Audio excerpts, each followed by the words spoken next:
Takže čauko ľudia, moje meno je Axelos, ja sa tomu nového videa. V tomto videu, keďže som zahlasoval do ankety, čo chcete, že by som natočil za video, a tam bolo, že reakcia na to, že prečo sa už netočím s Dazárom. Takže tu máte dneska tú odpoveď. S Dazárom som sa spoznal vďaka kamarátovi Benimu, označím vám ho keď tak dole v popisku videa. Pôvodne ja som v živote o ňom nevedel, že čo to je za človeka. Teraz to ľutujem veľmi. Dobre, takže dali sme jednu hru. V pohode si myslím, že v pohode typek. To je v pohode.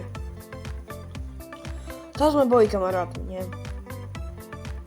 No a prešlo to až do roku 2025, kedy sme už prestali byť kamarátmi, proste neviem čo sa stalo.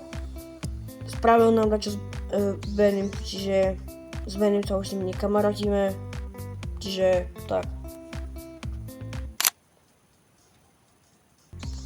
No dôvod je jednoduchý.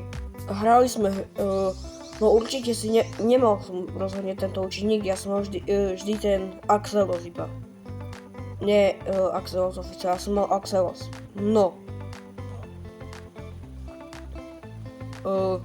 Na tom Axelosu som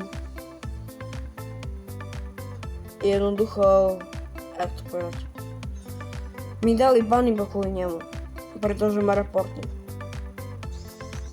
Takže reportnul ma iba za to, že som mu v Pet Simulator, alebo neviem, v jednej hre proste som mu nechcel dať čo dať. Že ani sám nepamätá, čo to bolo za hru. Reportnul ma, bim bam, konec.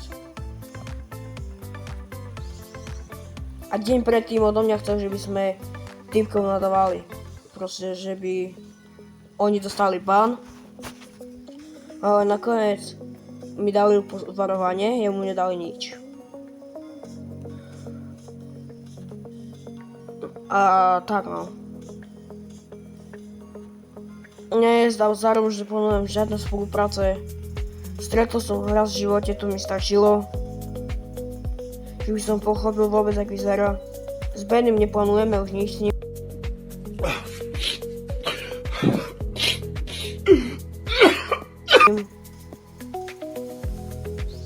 S Benim budeme točiť už iba o samote na náš spoločný YouTube kanál.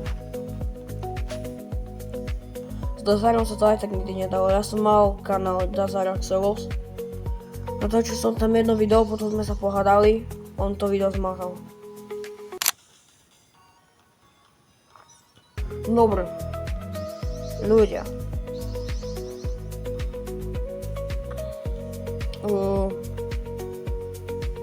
Čo by som ešte mohol také povedať, hej, že prečo spoluprácu? No a ešte poďme naspäť k tomu dôvodu. Dôvod je aj taký, že on nás iba proste využíval. On keď zistil, že ja som youtuber, no tak aj on chcel byť youtuber. A keď sme sa pohádali, ja a Benny, čo sme sa strašne dlho pohádali, sme sa s ním 6 mesiacov nerozprávali spolu, tak on mi povedal, že reportne ma na Robloxe, reportne ma úplne všade, keď mu nepomôžem dosiahnuť 100 odberateľov za jeden týždeň. Keď mu to nepomôžem, no tak nech sa môžem rozlúčiť s mojim Roblox účtom a že ma nahlási ešte na políciu. Takže je to proste svinia, čo vám budem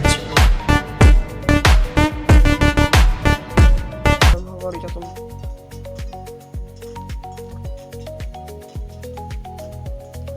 No dobré. Ak sa vám toto video ľudia páčilo, nezabudnite hodiť like, odber, zvonček, aby som vedel, že vám záležalo na tom videu. A tu máte aspoň také zhrnutie, prečo sa s Dazárom nerozprávame už, prečo sme kamaráti vôbec. No dobré, ak sa vám to videjko páčilo, nezabudnite hodiť like, odber, zvonček a uvidíme sa v ďalšom videu. Zatiaľ, čau.